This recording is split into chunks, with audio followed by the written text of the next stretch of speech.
Good morning, Hoover Math and Science Academy students and staff. Hi, this is Eben coming to you live from the WHVR studio. Today is Wednesday, November 28th, 2018. The weather today in Schaumburg will be 26 degrees with cloudy skies. Now please stand and join us in saying our nation's pledge.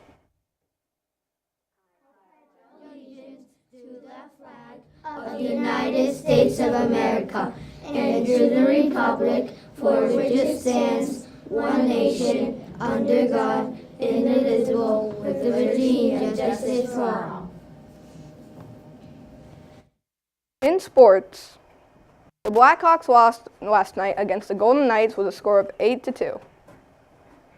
There are no clubs meeting today.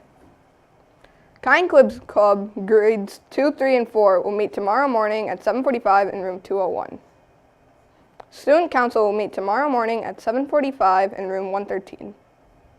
Today's announcements are: Spencels are back. Come down during your lunch to buy a Spencel for $1 or Smen for $2.